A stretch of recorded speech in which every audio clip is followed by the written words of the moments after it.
Hi friends, நாம் இந்த வீடியோவில் திருச்செந்தூரில் இருக்க நாழிக்கிணறை பற்றி தாங்க பார்க்க போகிறோம்.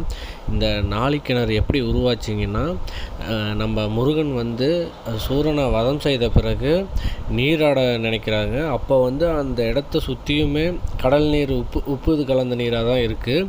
அதனால் என்ன பண்ணுறாருன்னா, தன்னோட வேலை எடுத்து நிலத்தில் குத்தி இந்த கிணறை உருவாக்குறாரு, அந்த ஊற்றை உருவாக்குறாரு. இந்த ஊற்று பார்த்திங்கன்னா நன்னீர், அதாவது இனிப்பு சுவையாக இருக்குது. இந்த நீரானது முருகனின் ஞானவேல்லேருந்து உருவாக்கப்பட்டதனால் ஞான நீர் என்றும் அழைக்கப்படுகிறது.